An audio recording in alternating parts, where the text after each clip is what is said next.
studied at the American Academy of Dramatic Arts in New York. She is an opera singer as well as a director. So it's interesting that we do have that connection.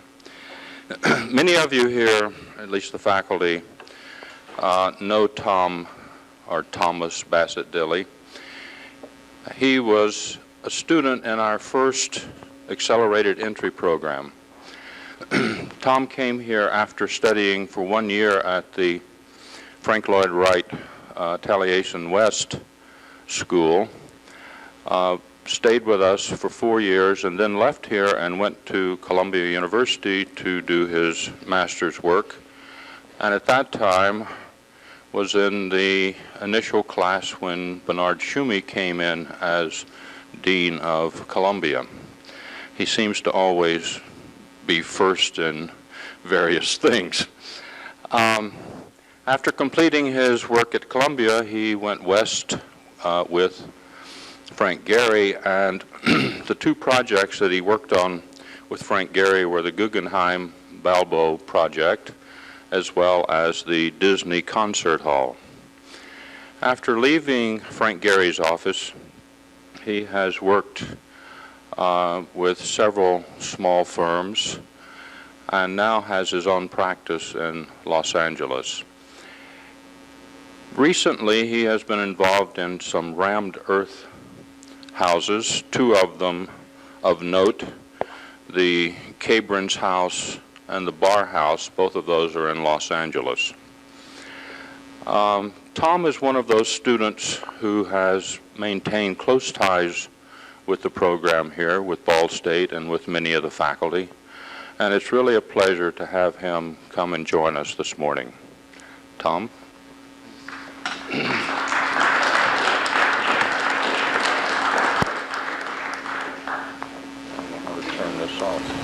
Thanks. Yeah, is this going to work okay? If everybody can hear all right with this thing? I can use that if I need to, but thank you, Sonny.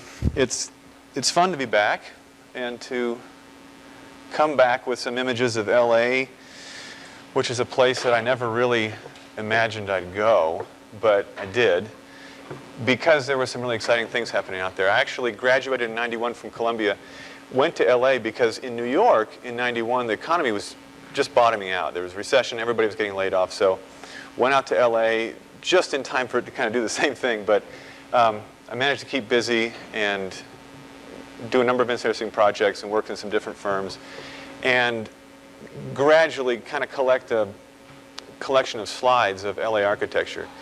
It's a weird area. It's huge. It's impossible to encapsulate. And I could give 10 lectures back to back and not cover everything. So in 1 hour here, what I'm going to try to do is focus the talk and the slides on the development of experimental architecture in LA, because I think that's one of the most notable things. I mean, you can say LA, the freeway, you've got freeways everywhere. You can say LA, the tract houses, there are tract houses and malls everywhere. But the experimental architecture that we know of kind of as a Santa Monica school, Frank Gehry, Eric Moss, Morphosis, is really particular to the area. And as I started collecting these slides, I kind of went and looked at where some of this experimental, so to call, architecture started. And you can really see it at the turn of the century. So this is about 100 years of architecture focusing really on the beginning of the 20th century and the end, leaving out most of the 30s, 40s, 50s, 60s. And I'm also leaving out some important buildings that aren't really fitting into the theme. The Getty Center being the big example. It's really Richard Meyer. It's an incredible building, and it's a controversial building, but it's not really, as far as I'm concerned, LA architecture in the sense that you think of with the, flying twisted things. So I'm going to just jump right in here. Where's my remote? Here it is. Okay. Here you've got LA. Here you've got contemporary architecture. That's it. This kind of sums it up, right? You've got a little 1910s craftsman bungalow. You've got a 1940s or 50s dumb little tract house. something else was in between there. You park a dumpster out in front of it, tear it down, and you just go wild. This is in Venice. This is the first house, the first building, in fact, that Coop Himmelblau is building in the United States. This is under construction right now. If you're interested in seeing plans, sections, elevations, model photos, go to networks.com. It's NETWORKX. Or if it's not KX, it's KXS. You know, fool around with it a little bit. It's called the Dreyer House. Okay, background. Let's do some background here so I can run these slides. That doesn't want to go forward, does it? LA is, come on, work with me. There we go. LA is a city of extremes. People go there to get away. They go for extreme. They go for extreme elegance, like this house in Malibu. Extreme banality, like the house, like the strip mall. It's an incredible geography. There's this diversity of place, the mountains, the plains. And do we have some focus up there on that one carousel? Yeah, thanks. Here's the Hollywood sign. This is from downtown, the planning department, 17th floor. The city has got everything in a sense, and people are very unfettered because of this diversity of everything, diversity of culture, diversity of landscape, and yet at the same time mild climate. You can put up something very thin and it's going to work. There's a big building boom going on right now. The last 4 years or so, there's been terrific explosion, and it's really fun to see it. Finally, you know, because in 91, 92, it was just creeping. So some of the work we're going to see today is going to be in construction, but it'll kind of give you a sense of what you're going to see published in the magazines in a few months. Okay, so now for the background. Green and Green, turn of the century. Usually you look at Green and Green and you think beautiful work, beautiful detailing. But when you look at it in terms of its time and you describe the work that the Green brothers did, there's incredible attention to detail. There is the use of structural exposed elements as ornament. There's exaggerations of scale. This overhang of 6-8 feet is sort of unheard of. Low compressed doorways. You might be talking about morphosis if you just describe it in terms of physical reality and remove it from its time. Structural, especially the exposed structural element. Irving Gill, at the same time, turn of the century, 1910s or so, is using the Spanish colonial as a departure point, but you can see the modernist, almost international style at work there, the kind of feeding in of the new idea into the old model. This being the old model, Sunshine Courts, kind of a typical courtyard housing. And that sets the theme for the indoor-outdoor kind of building that you see personifying the California living. This is Irving Gill, Horatio Courts, Santa Monica. It's also interesting to look at architects from, in this case, Chicago, Wisconsin. People come to LA to experiment, whether it's, you know, I want to be an actor, or whether it's I want to build with textile blocks and see if I can, you know, develop a new structural system, a new system of building. Frank Lloyd Wright was there in the 1920s on his way back from, sort of to and from Japan for the Imperial Hotel, and he developed really something. It was a new method of construction. He was trying to develop something that could be done cast on site by even the owners, that you could build yourself, kind of a utopian idea of the everyman building, but at the same time infused with incredible detail, richness of surface, and unfortunately a certain number of problems when it comes to weatherproofing. Every one of these buildings you see big plastic tarps on top. And whether that's Wright's fault or it's the contractors, you know, you never quite know. But the experimentation going on here with Wright in LA, I think, is notable. We move now into the, well, we're still in the 20s. Rudolf Schindler, a Viennese architect, came to LA as an assistant of Frank Lloyd Wright's and started experimenting not just with materials, but with the idea of changing the form and nature of dwelling in a house. This is his house in Hollywood. Tilt-up slab construction for the walls, wood roof, and a great attention to detail. I mean, here you're taking green and green and you're infusing it with some different materials, some different attitudes towards exposed materials, not just wood. Now we're getting into a lot of concrete. But the attention to detail, which we'll see here in some of these interiors, the alignment of elements, the attention given to the dimensions of pieces interlocking at the same elevation, and the quality of space and indoor-outdoor relationship is notable. Not to mention the fact that he's rethought the plan in terms of how people live in a house. This is really two residences with shared living accommodations. They each form an L, which encloses an outdoor space on the opposite side of the central volume. And they have these little kind of sleeping baskets, he called them, up on the upper floor. Hopefully you all are pretty familiar with this. This is something you can tour when you go to LA. It's I would say, though, excuse me, as we look at the development of experimental architecture in LA, it's the experimentation with materials, raw concrete, simple expression of wood, structure exposed again, and this lightness and thinness that you're able to do there because the climate is so mild. This is the Howe House in Silver Lake. If you can ever get there and take a tour of this, it's a private house, so you can't always, the detail on the inside is incredible. There's this kind of interlocking latticework ceiling, which is, let's see if I can get this guy to go forward, thank you, which is just taking the basic stuff of construction and transforming it, which is a really important idea in LA architecture. That's exactly what Frank Gehry did. He transformed it with a different idea, but it's the same work, same idea as Schindler. The window muntins coming off of the battens, I mean, everything here is thought out. It's an attention to detail which is not quite obsessive, but going in that direction.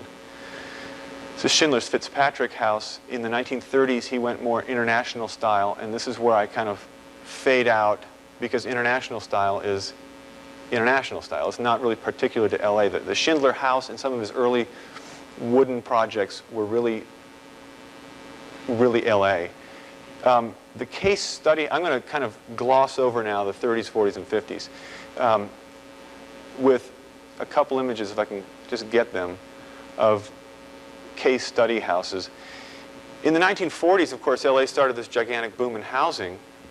People coming back from the war, people coming out for the many jobs that were happening in the aerospace industry, in the entertainment industry. And Arts and Architecture magazine was kind of alarmed at the awful Levittown kind of developments of the valley. And so they commissioned about 16 different architects, the best of the age, really. I mean, Neutra, Schindler, Saarinen, well, not Wright, but a number of them, to try to come up with an inexpensive, the Eames, Charles and Ray Eames, inexpensive, simple to build alternative to the case study houses. Now, of course, they're like, you know, the multi-million-dollar homes of beautiful LA modernism. But this is the kind of stuff that they're reacting against, right? The so-called dingbats of the 40s, 50s, and 60s. You take a dumb box, whether it's a multifamily or a single-family house. You put some kind of silly materials on it, and you give it a great name, the Devi Den, El Mirador. It really looks Spanish, right? So this is the kind of reaction that Arts and Architecture was having. So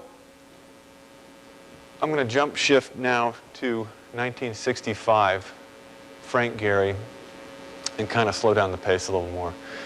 This is the Danziger residence on basically the intersection of La Brea and Melrose in Hollywood. Now, 1965, one of Frank Gehry's first projects. It's 2000, and he's about 70 years old now. So, anybody who's feeling too anxious, keep that in mind. You've got another 30 years or so to really hit your stride as an architect. But this is one of Frank Gehry's first associations with artists, modern artists. He was working with Jasper Johns and Robert Rauschenberg, and part of the whole pop art movement. Contemporary art at the time was really, Andy Warhol. There's a lot of social criticism, or I'm not an art historian. I can't sum it up beautifully, but you know the period I'm talking about. And Frank Gehry was faced with a city, like this. We have this sprawl, 1, 2, 3 stories, and 90% of it's really ugly. And we don't have the materials and craftsmen of green and green, and we don't build like that anymore. We can't afford it unless it's the absolute palatial houses. So what happens when an artist comes to you and says, I want a studio here in the thick of Hollywood, and I want it to be something good? Well, this is Frank Gehry's first step in the direction, and this is the quantum leap forward that let LA architecture, experimental architecture as we know it, really happen, because he said, okay, so I can't do that craftsman type work. And there is decay, there is ugliness, there is, this kind of brutish materials that we have to work with off the shelf. What am I going to do? Throw my hands up and walk away? Or am I just going to do something ugly? No, I'm going to embrace it, and I'm going to say, this is something that you can transform with imagination into something interesting. At the same time, you're dealing with the issues, as opposed to taking sort of a utopian ideal and saying, how can I make this ideal?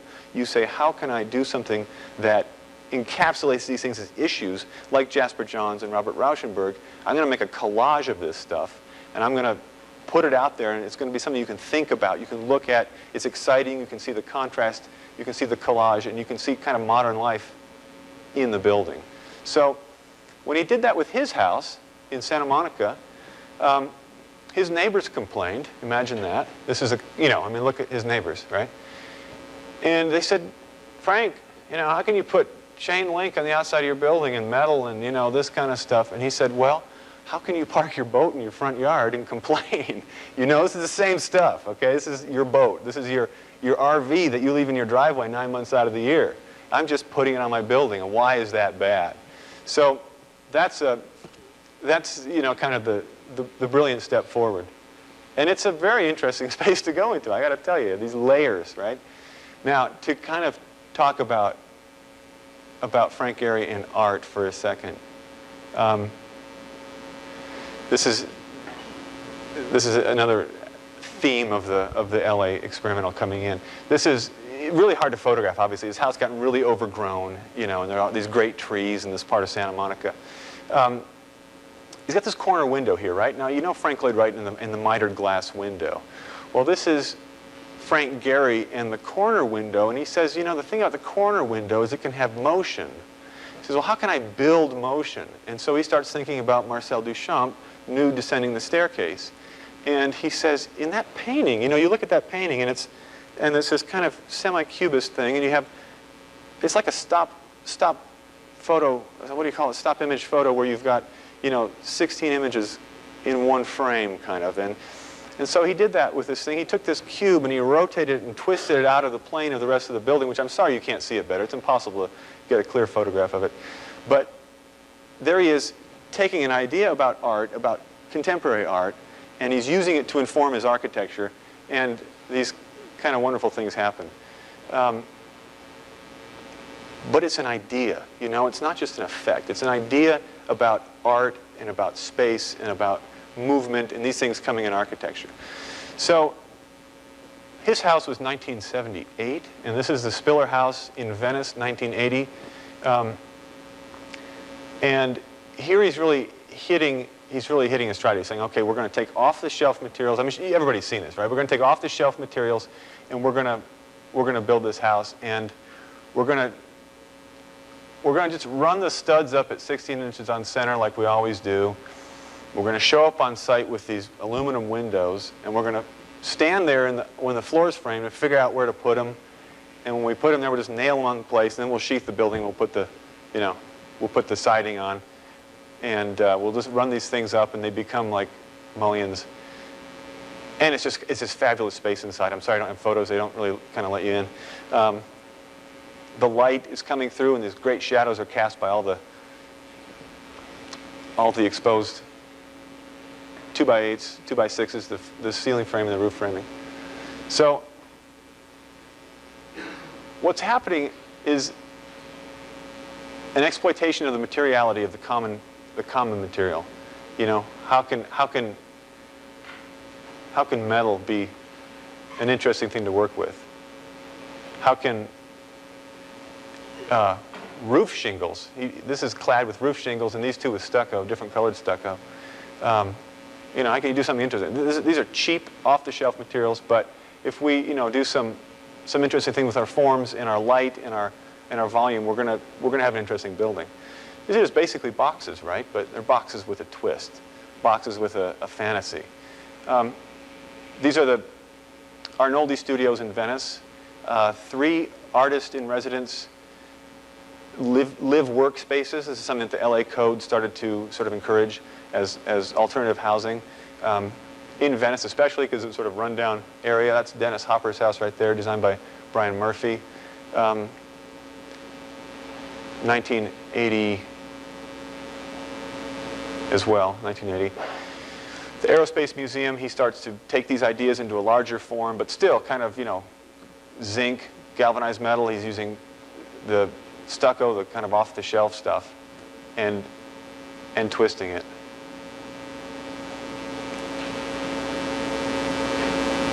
The Aerospace Museum was 1980 to 82. Come on, baby. There we go. This is downtown, sort of an exposition park, just south of downtown. Not a great part of town, but a great thing to go look at. And of course, really what's happening here in the office is he's working in model all the time, always model. This is Loyola University, kind of an urban project, an urban planning project, as well as an architectural project. God, if I don't keep on that thing. Activating the space with the forms. Come on. This is the moot court. This is the chapel.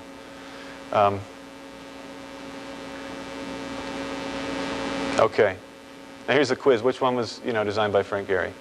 This is the typical lifeguard tower, and that's the Norton House. And everybody always talks about how the Norton House in Venice Beach for the ex-lifeguard is supposed to be the you know, the lifeguard tower for this guy. It's just perfect. It sits right there and looks out. Excuse me. Looks out on the beach. That's the alley side. But here you're getting the collage of materials and the, you know, kind of the playful sculpturalness. Edgemar, 1988,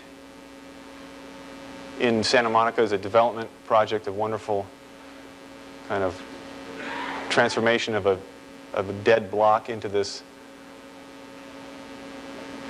lively restaurant, coffee shop kind of, you know, classic Santa Monica upscale thing. The best bookstore in LA is right there, architectural bookstore, Form Zero. If you're ever in Santa Monica, go back into Edgemar. And then 91 takes us to Chiat Day. I wish the light was a little better.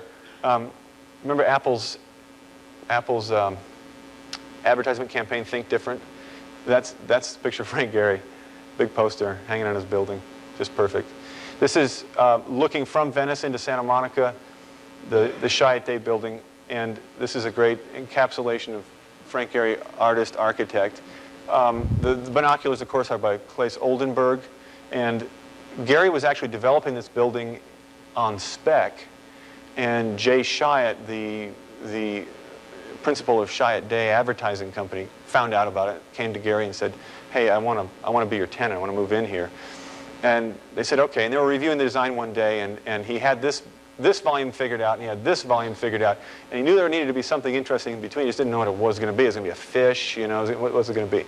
And they're sitting there in the office, and Gary's telling that to Jay, and he picked up this model of the binoculars that Oldenburg and he were working on a completely different project, and he sort of plopped it down in front there. This is kind of the idea of what I had in mind. Everybody kind of shut up and went, oh, well, that's it, you know. So these have these tiny little conference rooms with little skylights on the top. It's a wonderful thing.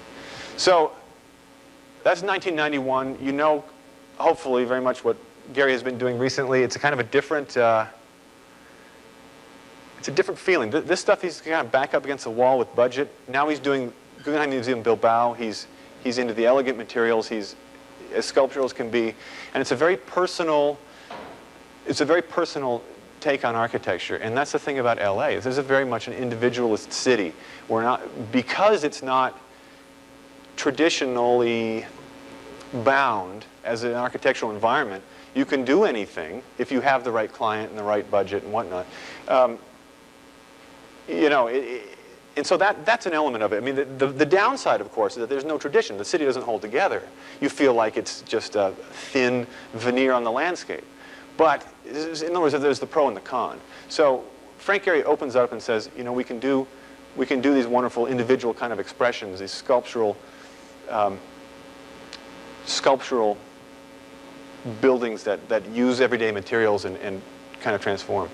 This is Eric Owen Moss. So we're gonna follow his career, and then what I'm going to do is kind of run through Eric Moss and Morphosis, and then I'm going to come back at the very end and show the stuff that's being built like today of Moss and Morphosis. I just want to save that stuff for the end because it's really hot. Now Eric Moss's story is a different one. He's got this developer, Frederick Norton Smith, and between the two of them, they're hell-bent on transforming this section of town called Culver City. It's a bunch of old warehouses, these kind of dumb brick buildings, and sawtooth skylight buildings. And it's just sort of been sitting there, and nothing really has been happening with it because it was an old industrial area. There's a rail line that used to go through there, these big blocky buildings. And now the production companies and the advertising agencies, they need office space.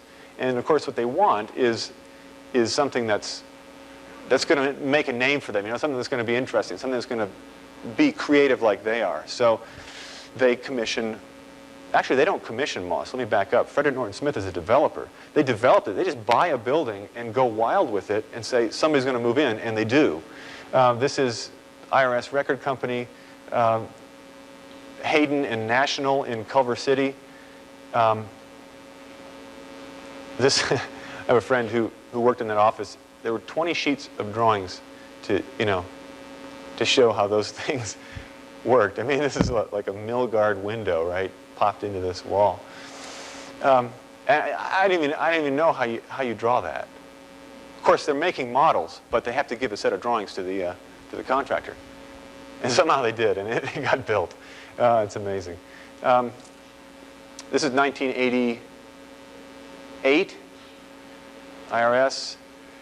This is the box in Culver City. When you read what Eric Moss says about his work, he doesn't talk about program, he doesn't talk about function, he talks about the stair.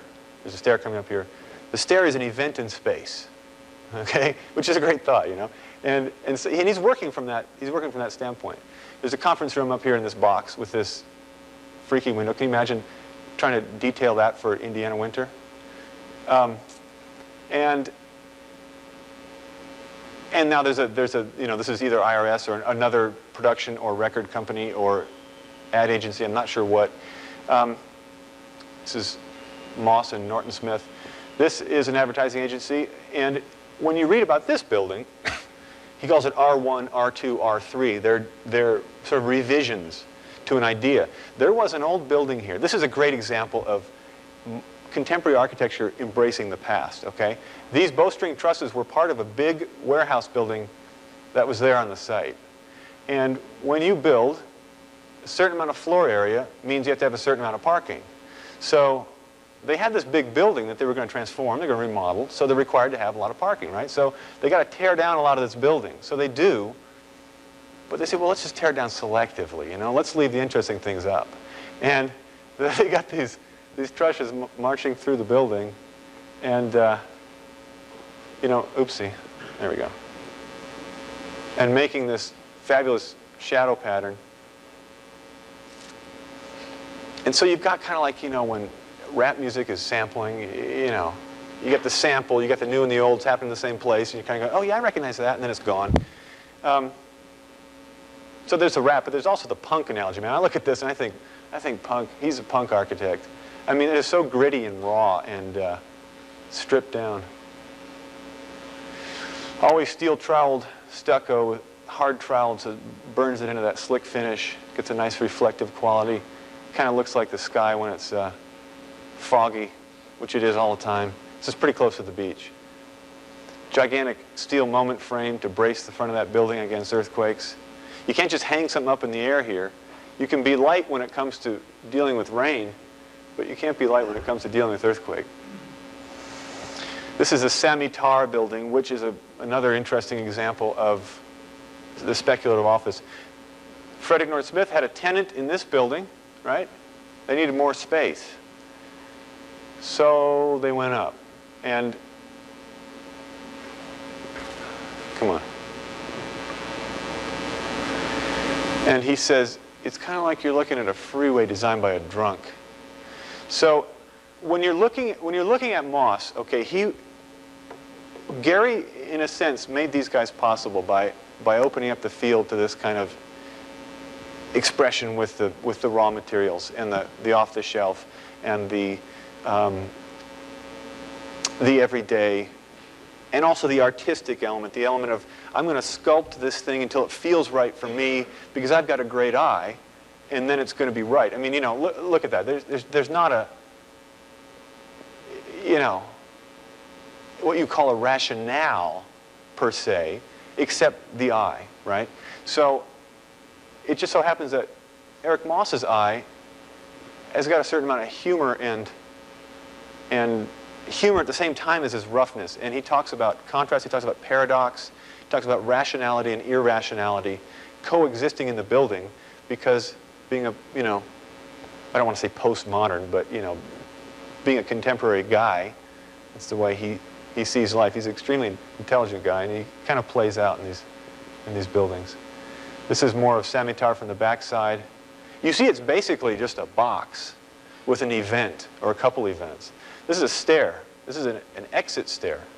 This is what's usually just a little kind of, you know, prefab steel escape. But it was at the end of the building, sort of an important end of the building, so it had to be emblematic. You know, this is the entry as well. The exit stair is the entry, and so it's this incredible sensuous curving volume of you're just dying to go up into, and so you do, and then you realize there's kind of nothing there except an event in space. Come on. There we go. All right, so that's Moss. We're going to come back to him with the brand new stuff, and we're jumping into Morphosis.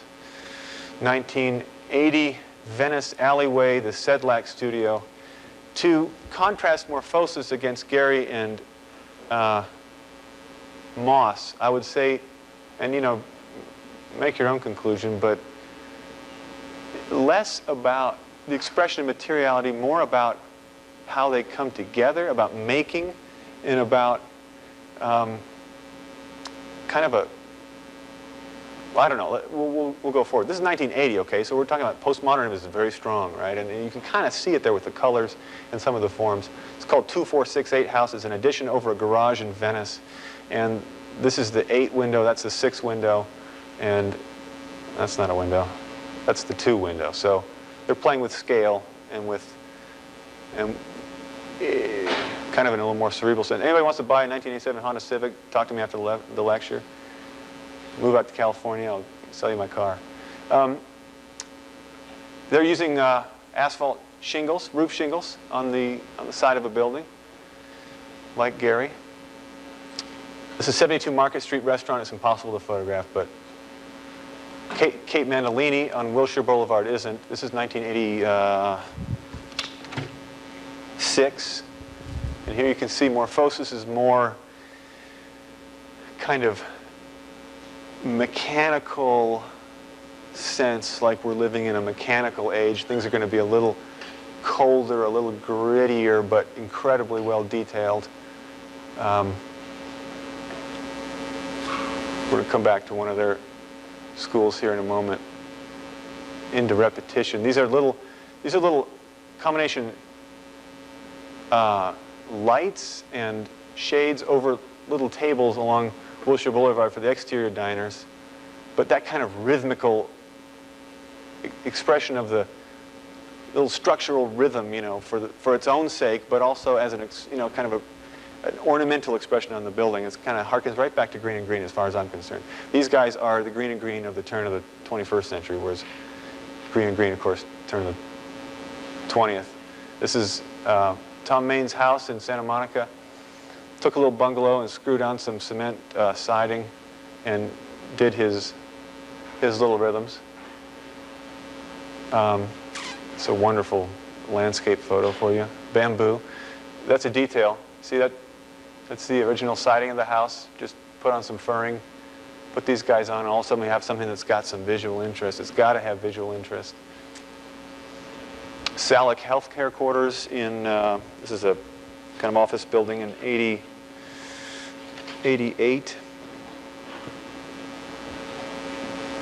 You see these guys kind of move into the larger work.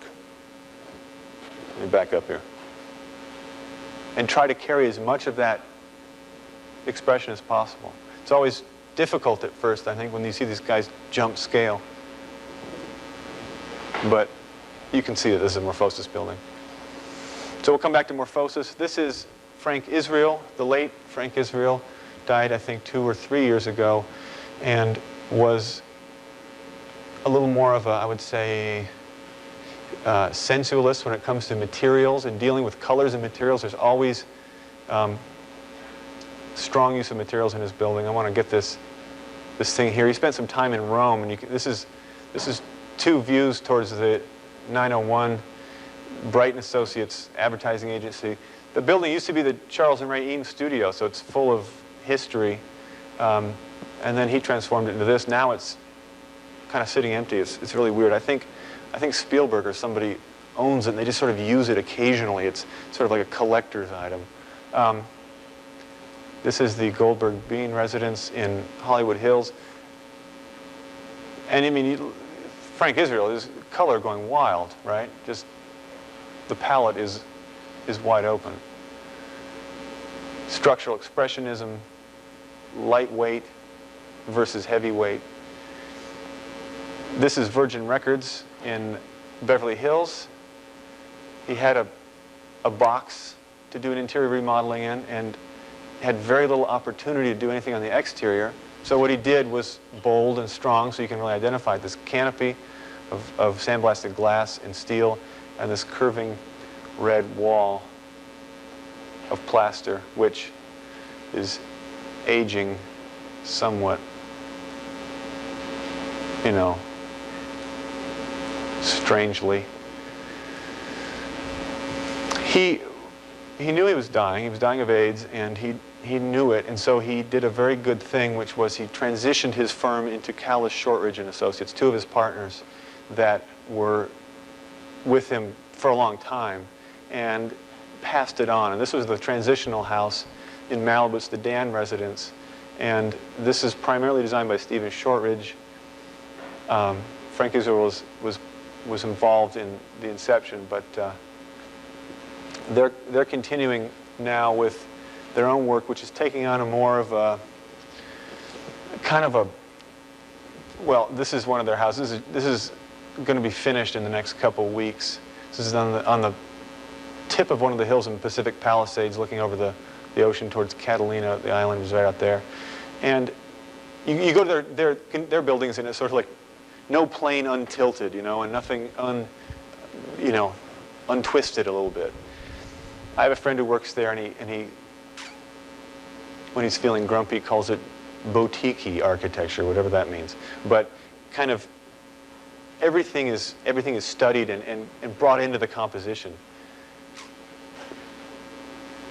Now we're jumping back into the 80s. Sorry for this back and forth, but got to do it. This is Koenig Eisenberg, another artist in residence studio housing in Venice. So much of it's in Venice. I'm going to do a tour now of a whole bunch of different architects, sort of one shot each, to give you sort of the overview, and then I'm going to jump back to the new work and wrap it up. It'll be about an hour here. I hope this isn't too fast. I don't know. Maybe it's too slow. This is Koenig Eisenberg's office in Santa Monica. It's funny because this looks very modernist, very severe. This is kind of more playful. They go between. It's a little less, I don't know, it's a little less LA sort of. Frederick Fisher, house in Malibu. There's a big fire there, so every 4 years or so, architects get some fire rebuilds. I don't know who starts the fires. David Hertz, carrying on the Schindler idea of the tilt-up slab on a different scale. There's a lot of this kind of hard-edged stucco. The funny thing is, it's very easy to take this and do it for economical reasons and have kind of a, just a big stucco box that doesn't do much. There's a fine line between the kind of stripped down, strong sculptural move and then the dumb box. And they sometimes get really close in LA. This is Ruben Olleda's condos in Venice. This is a house by David Gray. My office is right back there. I wish it was right there. This is a condo by Anthony Greenberg on Oceanfront Walk in Santa Monica. It's actually completely ripped apart because it had some nasty leaking problems, I think. By the look of it, they're re-waterproofing the whole front. So this poor guy's in the middle of a, homeowner lawsuit. Restaurant in, Santa Monica. Who would have guessed? The new and the old. That's what's happening in a lot of the neighborhoods. Is you get the maximum height and width box. And this is where we start getting into the sketchier element. I don't know who designed this. We call it the materials palette. Kind of got one of everything. And this one here I just had to include. I've got a job in Topanga Canyon. I go for construction observation all the time. This is a house sitting off the side of the road. It's been like this for about 8 years. And some poor guy or gal poured their heart into this, in the design. Look at this. They got this concrete block to, do that. I mean, just the effort involved here. And then something happened. Somebody said, hey, I didn't know that was going to twist. Or, my God, we're already over budget. We haven't finished the masonry yet. This monument to miscommunication. Stephen Ehrlich, Santa Monica, 1990. This is the Sony headquarters. Kind of a neo-deco with a twist, but that introduces the Crossroads High School Library, which is, to me, very, very much the contemporary LA piece. It's got a wonderful scale to it and this contrast, and again, the dynamic, angular planes, kind of the pop element of this colorful, flying off, googie type roof meeting the modernist strip windows, and this separation of volumes. This is a guy named Bill Adams.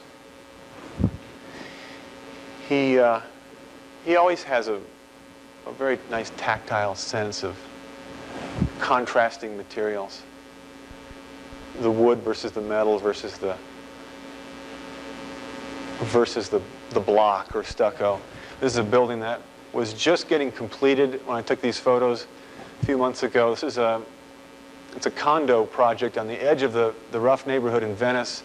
Right back there you hear gunshots and you got the helicopters going overhead once a week with the spotlight, and this kind of thing. It's getting a little better, but part of the reason is because people who are willing to spend $250,000 on that apartment are moving in.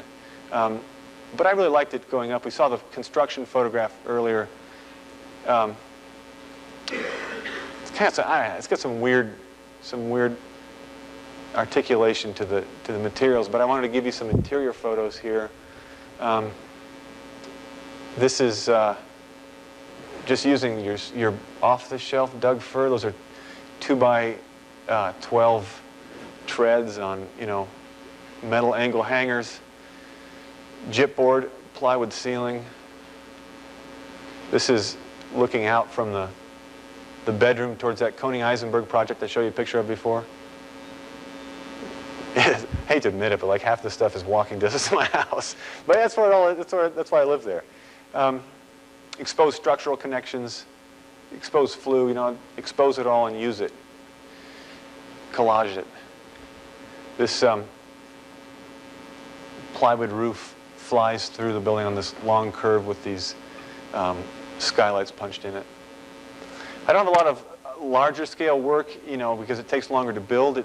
It's not part of that building boom yet. We're not seeing it except for the Staples Center, which is a brand new sports arena, concert arena, you know, Bruce Springsteen, LA Lakers.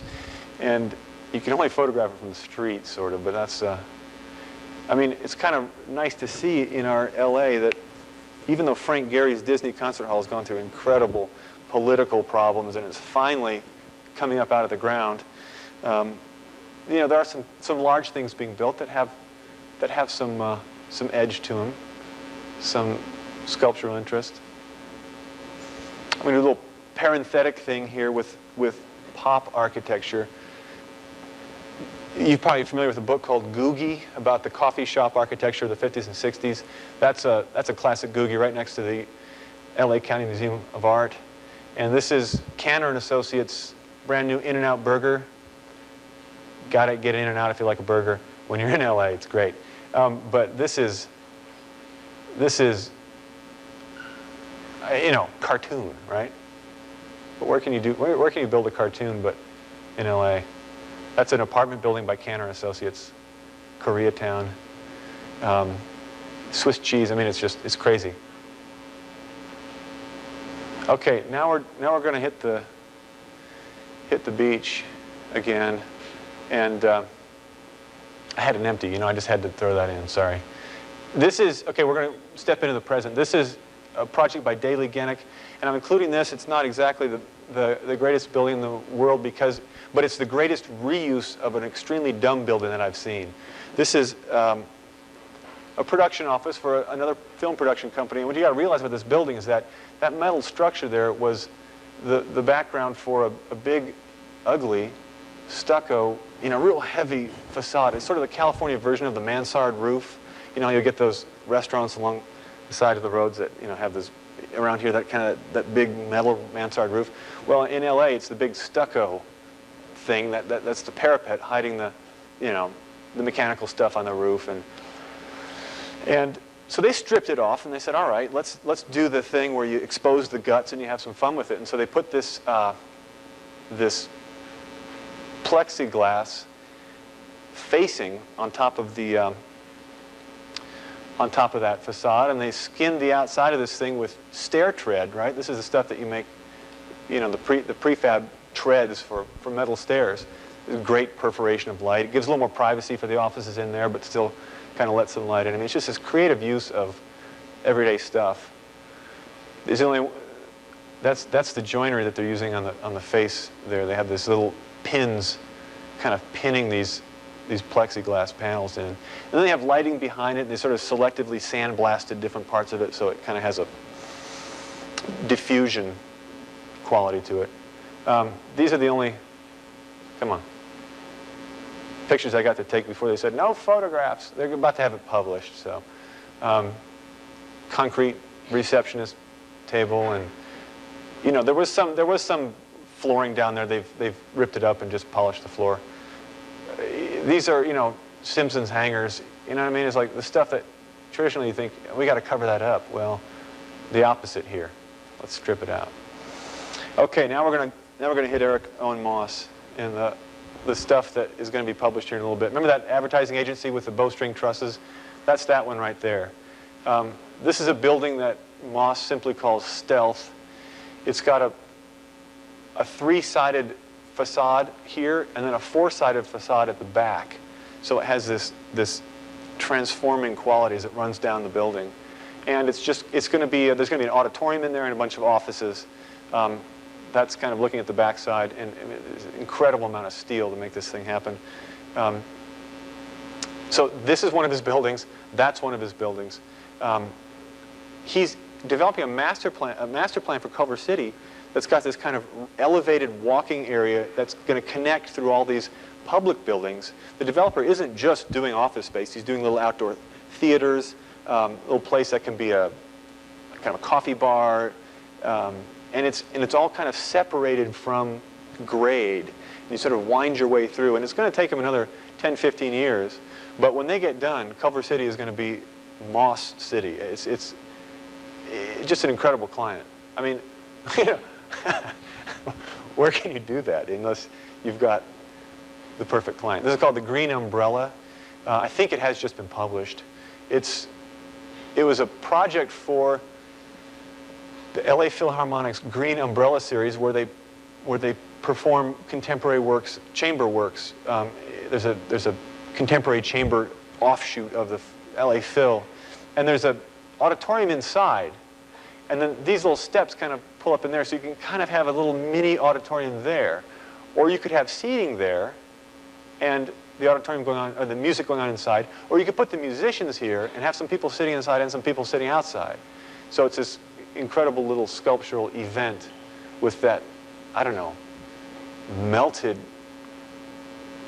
glass. I'm not exactly sure how they did it, but, and then there's the existing bowstring truss of the old building, right?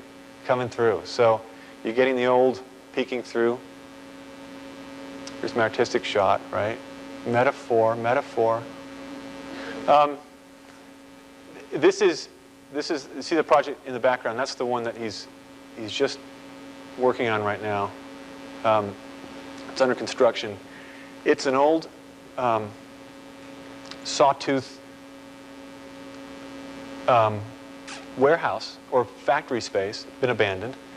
And he said, all right, well, we don't have to do much. We'll just come in with an X-Acto blade and just slice off the face at a wild angle and then do this sheer detailing of the glass. It's phenomenal, the effect. You see no mullions. It's just a sheer plane flying through. And every piece of the wood, as it was coming forward, was preserved right where it hits the glass by building that steel frame. That's the only new thing they had to do, is the steel frame and the glass right at the front there. And all of a sudden, you've got this incredible building. It was a very nice warehouse building with great light. But now it's a nice warehouse building with great light and a freaky facade that, you know, you can say, yes, we're the big creative company. We're the hot stuff. Look at, these are the existing posts. They had to coordinate the foundation for where that guy came in, where the plate is coming up out of there, exactly the angle, how that thing bolts on. I mean, you know, LA is a very difficult city to get building permits in. Structurally, it's the most challenging. And then, so this is a remarkable amount of work.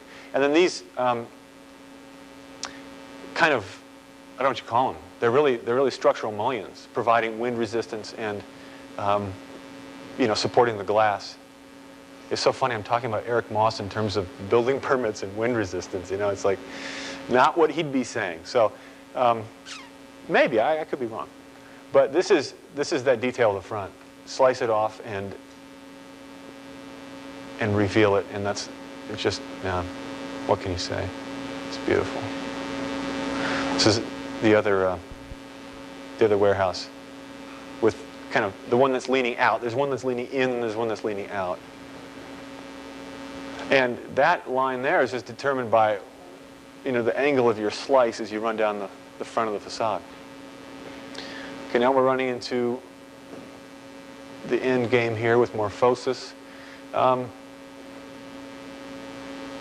Very interesting thing about morphosis. I mean, they're really kind of the edgier, grittier, harder nose, harder edge look at reality. It's like that. This is the tough stuff, and we're building it. And they're getting these school projects, which is just great because schools are as kind of potentially touchy-feely a project, to be crass about it, as you could have. I mean, you talk about nurturing the students, you talk about having this warm environment, and then you hire morphosis, right? This, you know, there's big metal things here. But the reality of it is that it's a brilliant use of the site.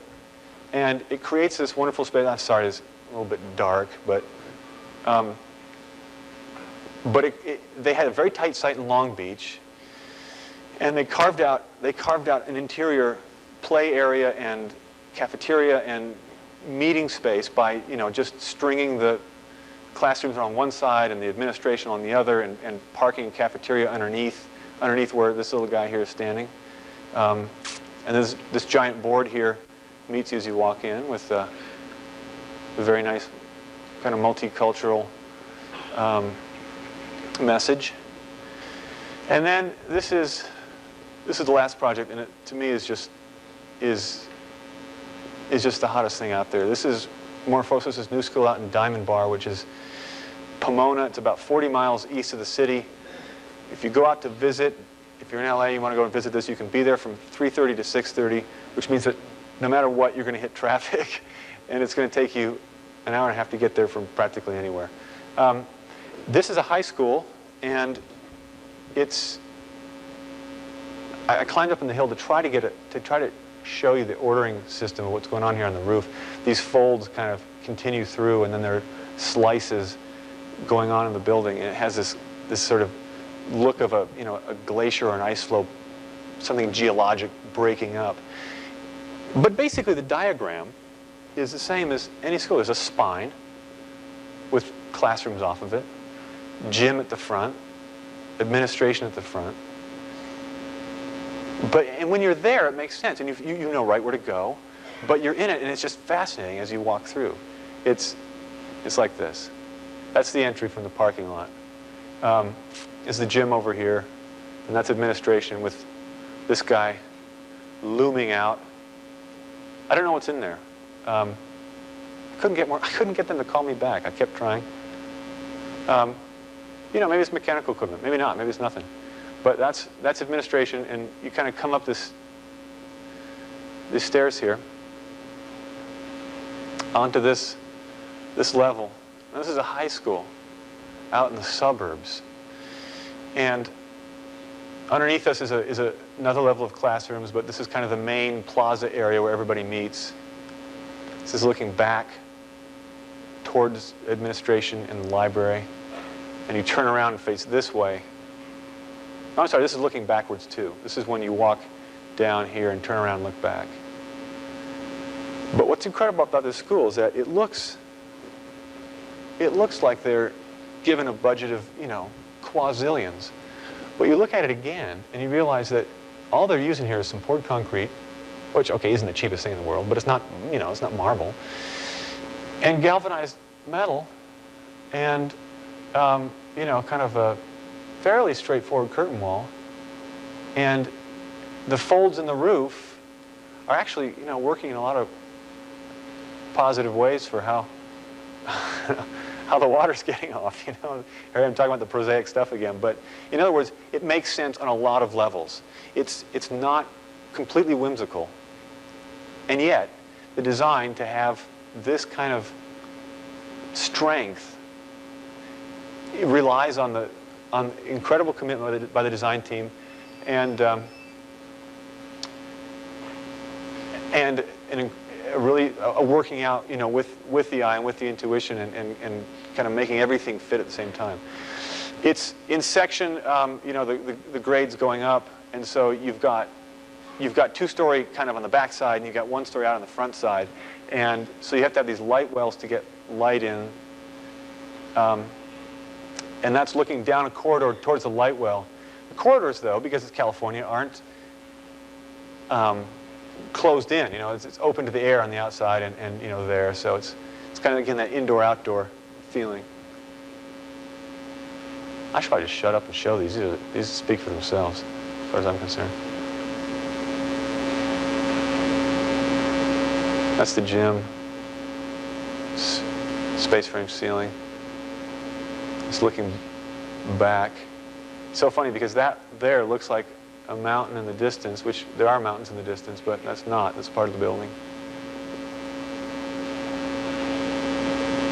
Come on. So that's what Morphosis is doing now. They're kind of hitting a different realm. And Frank Gehry, I mean, we've probably got another 10 years of him doing his amazing stuff. I hope, maybe not. Morphosis is hitting their stride. They're getting these bigger projects. They're growing. They're definitely on the way up. They're going to get more of this stuff and more bigger stuff. Eric Moss just keeps cranking it out. And now there's the next generation, Michael Maltzan, who was at Frank Gehry's office, and some of the guys who've been through Morphosis and Moss, who are out starting their own things, like Daley Genick, who did the fuel building, that the one with the big fascia that I was telling you, comparing to the mansard roof. It's the next generation is going to be starting where these guys started with their smaller projects. Excuse me, and kind of working up. So it's a great time for LA. This last set of slides here, just a view from Topanga Canyon down into the valley. I mean, when you see that, there's like 20 of these views in LA over different valleys. I mean, it's so enormous that you realize why there's so much going on. There's a lot of stuff here that gets pulled down and replaced. There's a lot of stuff that gets remodeled and reworked, and especially as the money comes kind of back into the city and high-tech internet companies are happening, and these, the production companies are happening. This house, in fact, is the client is an internet. He's got an internet company, and that's why he's got this thing posted on the web. Did I say? Yeah, I did say this is Coop Himmelblau, didn't I? Yeah, I did. Okay. So that's it in a nutshell. I want to kind of make sure this is really the end. Yeah. And leave some time open to talk or just stare at each other or whatever. Let me turn on some lights.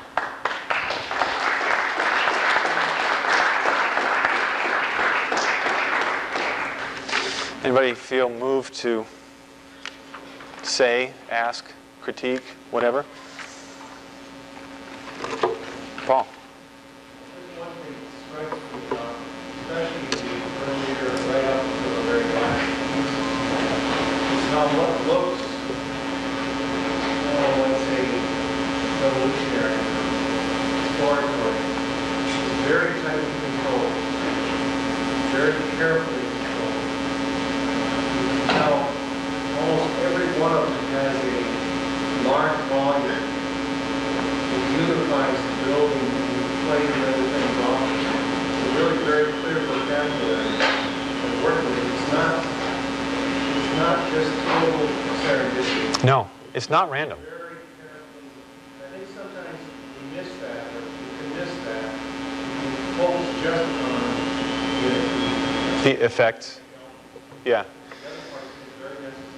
Yeah, these are extremely well trained and in the fundamentals, all these guys. I mean, you look at the early work of Morphosis, very first things, or you look at Frank Gehry's background and training.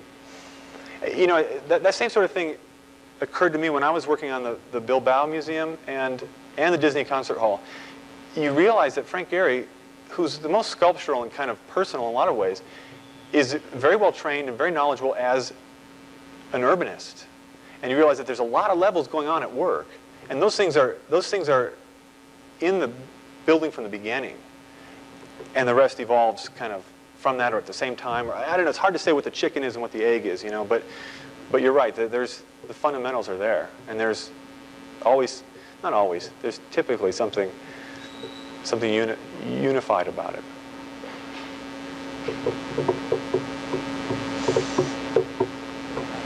Anybody? Oh yeah, go ahead.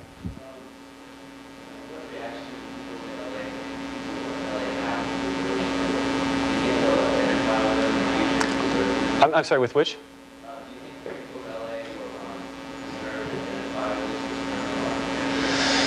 Well, yes and no. I think that some of it is going to stand the test of time, like the Aerospace Museum by Frank Gehry or the Diamond Ranch High School. These are buildings that have to operate on a lot of levels. But there are other things like the Norton House, which might you know, people really hold on to it because it's one of those seminal works of LA architecture, but it may go, you know, it may just get replaced by a big condo that takes up 3 sites, you know. So there's a lot of throwaway, there's a lot of disposability to LA architecture, and I think that the only ones that'll stay are either the pieces that are so important because of their function in terms of like the school or the museum that they'll stay, or they very likely just kind of disappear. Like the Eric Moss stuff, a lot of that get transformed. Maybe by Moss, maybe by somebody else. But that's all right, because probably the person doing the transforming is going to make something more of it, you know, with their wacky sensibility, whatever that may be. Excuse me. It's a good question, though. I mean, is it going to be respected as the canon? LA's not really like that. So you see some of this architecture just being really based on shock value? Well, I think that in a lot of the people, especially the younger people who are still working to get out there, there's a sense of needing to establish oneself and needing to do something that is different and is unique. But I think that you don't really build a career on shock value. You build a career on doing something that works on a lot of levels and that can do what it needs to do in an interesting way. And a certain amount of that is shock value, and you've got to realize that the movie industry is not always looking for the deepest of meaning in the work. You know what I mean? That a certain amount of shock is great, but I got to be able to get, you know, X, Y, and Z in here, and I want my clients to come in and go, wow, man, this is sexy. But we got to go into the conference room and do this and that, or, you know, we got to have this kind of computer networking system, so we got to, you know, work the building like this. So it's not just shock value, I guess is what I'm saying. You can't pull it off and expect to keep pulling it off, and people keep coming back to you if it's only shock. You know what I mean? And that's the thing that I think Paul's saying about you know, Frank Gehry and some of these guys, is that there is something shocking about it, but it's usually shocking because it's doing what it's doing well and differently. At least that's my kind of positive spin on it. You get the guys like, you know, who are doing that, but I don't think they really last and get in to really establish themselves.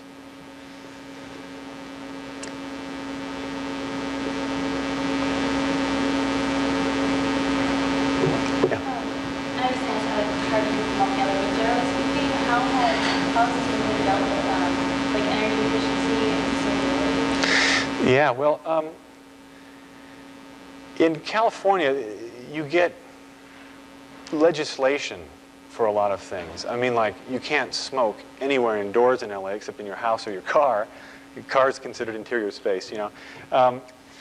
And you do get legislation for energy efficiency when you submit a building for plan check. And I don't know if it's like that anywhere else now or not, but you have to have a certain level of efficiency in the building. The insulation has to be a certain point, or there's got to be a certain amount of thermal mass, and you can't have the wrong exposure. Big western southern exposure is going to overheat.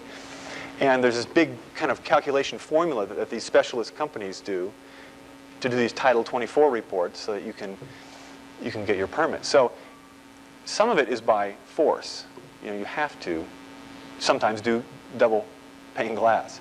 But mostly, I think that the movement, as we think of it, is, well, two things. One, it's more about ephemeralness, ephemerality.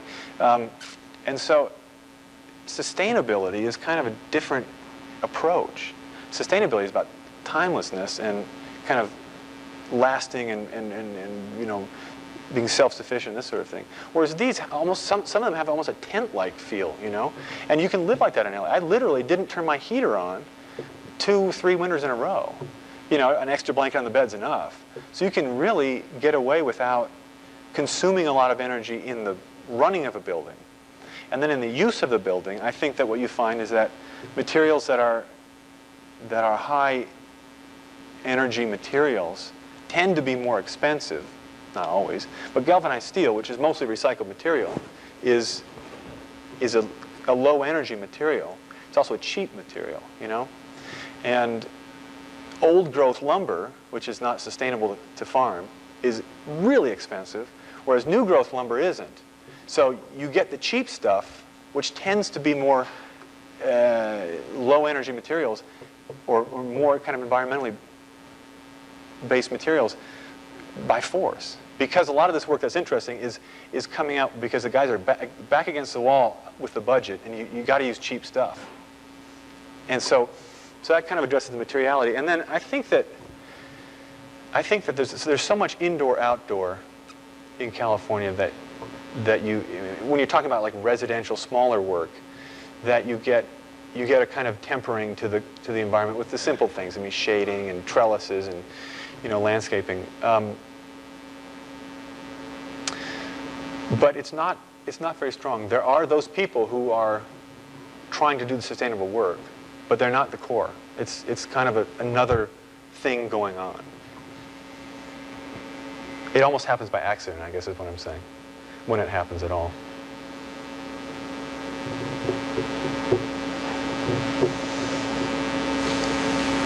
Like a lot of things in LA, it just sort of happens by accident. Yeah. Uh-oh. If this is LA experimental, what issues or what ideas do you think might be coming out of LA that would be portable to other... Apply to other places? What is it about that work that would be portable? Or is it so unique, the work so specific that there is no... Well, that's a really interesting question, because the funny thing about LA is that it is so diverse. There's not a lot unique to it as a place, except what's going on there, but it's not going on there because it's the place, you know what I mean? And I think the things that are specific to the place are very minor. They're really about climate, and just the fact that you can get away with a lot, or get away with a little, and that's not portable to a place like this. But what is, I think, what is really the fundamental, to me, really one of the fundamental themes of the work is that it's looking at your materials and your use of what you're building and just doing something interesting with it, pushing it, not just kind of relying on an old model, and thinking about, you know, what you can do that would really be interesting, almost in a sort of a personal sculptural way.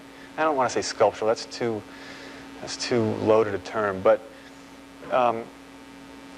to take the off-the-shelf and the givens and kind of twist them, because, you know, and you can make a lot of arguments about is that meaningful or is that just personal, but, you know, I think that in a person who has a really good vision or a really good sense of the contemporary or the artistic or you know, however you want to call it, that what you get is more of an encapsulation of modern ideas about space and about light and about living than what you have when you are really stuck inside the old mold. Because, I mean, if you look at it in kind of a longer sense, and this is the way I think about it, is you've got, you know, 200 years ago, most greater population really working outdoors. I mean, you look at the change from kind of agrarian to urban, and you get people, you know, hundreds of years ago living outdoors all the time, wanting to be enclosed inside. Now you've got everybody living inside all the time, wanting to be outside, and this kind of reversal of the space need. It doesn't hold together when you kind of got this sort of boxy, closed-ended, confining feeling thing versus the bursting open, pulling you out, sort of, you know, and that's one thing. And then the other side, I think the most portable thing is that you've got structure you're dealing with now that a lot of people try to hide. So we're not going to hide it. We're going to throw it open, and we're going to make those connections really thought about and really, you know what I mean? So I think that's probably the most portable idea. There's more, what's really happening right now, which you can't take photos of, is the fascinating stuff, is how technology is working. You know, that's going to start to feed in. You know, how offices, how architects work with technology, and how flexible uses of space and, you know, sort of virtual space start to affect buildings. That's the next thing, and that's what we're not seeing yet. But that's going to be portable. It's the global. Yeah. All these architects that are going on area, do they have any sort of shared knowledge base, and are they going out and having lunch and talking about the latest technologies? A certain amount, because they tend to teach, so they're involved in dialogue. But the more busy they get, the less they teach. And LA is not a great dialogue city. People don't tend to have a lot of symposia and kind of get together and really say, okay, you know, what are we really doing? What are we about here? But I think no, I guess is a simple answer. No, I don't really think so. It's not strong. When I worked there in firms, and it's more so on my own, you've really got to work to get out and talk to people. I mean, and it's a hard city you don't have chance encounters. You don't have like a lot of shared space. You're in the car, you know, and everything's so far apart that there's not that kind of mixing that can happen in a place where let's all jump on the L and go down to the Art Institute and talk about what's happening in Chicago. So, you say there is some sharing. What are those issues that they do share? I would say right now, primarily technology. I would say how they're using the computer in the office, and a certain amount of materials. You know, somebody starts using polycarbonate glazing, and somebody else picks up on it, and you know, that's a good question. You know, I think it would take more being in the thick of it to answer. I've been on my own, and so I've been not in the thick of that shared dialogue as much. You work for Frank. I did. You still Years ago. Not much. It's pretty closed. You got to work there to go inside that office now. So it's not like, no, it's a production house, and then they're day and night cranking it out, and they don't want anybody coming in distracting them. It's like you used to have friends come over and walk through. It doesn't happen anymore. So, yeah. Wouldn't you say that there is a dialogue in the system that everyone knows what the other one's doing? Oh yeah, yeah. They know each other. They talk. But it's not like getting together and kind of, you know, having a sense of common purpose or common agenda, I think. I mean, just they're probably very aware of what this guy's doing down the street or what he's doing across town. Yeah. I mean, they're very in tune with what other people are doing. I don't see how they could avoid it. Oh yeah. Yeah. Because anybody on the way up has got to know what's going on. Anybody who's already there is saying, "Hey, I'm doing Diamond Ranch High School right now." You know, so kind of, yeah, it's out there. Yeah, sorry. Talk about what's going on currently in the artificial technology, but how do you see it changing in the future? Like currently, you've got this deconstructivist, postmodernist movement. What's next? Boy, that's a good question. What do you think? I think there will be more widespread use of the kind of language we're seeing. I mean, that quick kind of view over a whole bunch of different architects, you see kind of a lot of people picking that up. I think it's going to kind of start to hit, elements of it are going to hit mass culture, and you're going to see it in, you know, the front of Walmart or Target or whatever. Just like, you know, when you look at graphics, you look at Target's ads these days, they're more kind of slick, they're a little more, you know what I mean? But as far as the evolution of the architecture, I think what you'll see is that the big guys, the Morphosis and Gehry, are going to work with higher level materials, and so they're going to get more refined. And then the young guys are going to probably, I don't know. I think that aside from the fact that the Garys and Morphosises are really moving up in scale and doing things like Bilbao and Disney and working for the rich, big clients,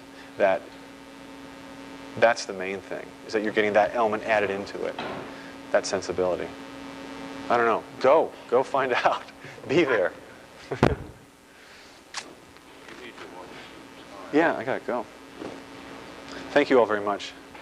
Diehards.